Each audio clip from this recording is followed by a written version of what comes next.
Good morning and welcome to What's Up News Network, being broadcast from Panama City Beach, Florida, the home of the world's most beautiful beaches. I am Jim Free with Jim Free Realty. Please help me out this morning and click on the red subscribe button just below the picture. In the local hospital intensive care unit, patients have always died in the same bed on Sunday morning at 11 a.m., regardless of their medical condition. This puzzled the doctors, and some even thought it had to do something with the supernatural. No one could solve the mystery as to why the deaths occurred around 11 a.m. Sunday, so a worldwide team of experts was assembled to investigate the cause of the incidents. The next Sunday morning, a few minutes before 11, all the doctors and nurses nervously waited outside the ward to see for themselves what the terrible phenomenon was all about. Some were holding wooden crosses, prayer books, and other holy objects to ward off the evil spirits. Just when the 11 o'clock struck, my uncle, Bobby Joe Smith, the part-time janitor, entered the ward, unplugged the life support system so he could plug in the vacuum cleaner. Ed Lowry was a very sick man. As he was leaving the examination room, he turned to his doctor and he said, "Doctor, I'm afraid to die. Tell me what lies on the other side of the door." Very quietly, the doctor said, "I don't know, Ed." "You don't know? You're a Christian man. You do not what lies on the other side?" The doctor was holding the door handle of the other room, and you could hear scratching and whining on the other side. As he opened the door, a dog sprang in the room and leaped on him with eager show of gladness. Turning to the patient, the doctor said, "Do you notice my dog? He's never been in this room before. He didn't know what was inside. He knew nothing except that his master was here, and when the door opened, he sprang in without fear. I know little about what is on the other side of death, but I do know one thing. My master is there, and that's enough for me." On the national news, blessed is the nation whose God is Lord. I thought 2016 was the most important election in my lifetime. If I make it to October the 24th, when Florida starts early voting, I will have been voting for 60 years. I have never missed an election. From time to time, God has chosen unusual characters to carry out his plan. None of us are perfect, so he uses imperfect people to carry out his perfect plan.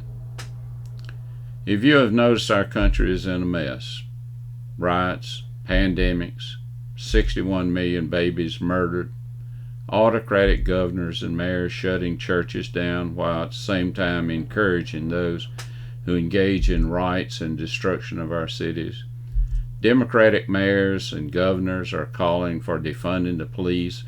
After they found out this idea was not resonating with the people, they changed the name. They're now calling it Reimagine the Police. The former vice president said Antifa and Black Lives Matter are just ideas. I wonder if he were hit in the head with a brick or shot in the face with a Roman candle, would he still think they were just ideas? What is at stake in this election? Well, the first thing is sanctity of life. Protecting and respecting human life is the baseline responsibility of any government. The Republican Party platform is committed to respect and defend the life in the womb. The Democratic Party, however, is committed to support and defend abortion and require the American taxpayer to pay for the abortion. The family. The Republican Party believes in natural family, starting with the husband and wife and their children, And this is a responsibility of government to respect this union. The family exists before government, and in the Democratic Party believes that the government is the ultimate authority over the family. Human sexuality and gender. I never thought I would see this as an issue, but it is an issue now. There is a revolt against human nature and morality. Some ding-a-ling parents are confusing their children about human sexuality identification. If you're confused about your sexual identification, when you get out of the shower, look in the mirror and see what equipment you were born with. That is who you are. Religious liberty is another issue that is very important in this election. Questions like, will Christian schools be allowed to exist and operate on Christian principles? Will Christian gospel and the preaching of the Bible be classified as hate speech? Will we still have freedom of religion, or will the left continue to promote freedom from religion? Our courts are very important. As this week we're watching the confirmation of a Supreme Court justice. I think our founders would have been shocked to see what our courts have turned into. Actually, Alexander Hamilton famously described the courts as the least dangerous branch of government. I wonder what he'd think if he could see them now. Our courts have evolved at the directions of those justices that believe the Constitution is a living document, and the courts have invented new rights like abortion, same-sex marriage, and facilitated massive expansion of government. If Joe Biden and Kamala Harris, along with their socialist friends, will most likely pack the Supreme Court with like-minded justices, that they will target churches and the First and Second Amendments to the Constitution. We don't elect federal judges. We elect the president, who nominates the judges.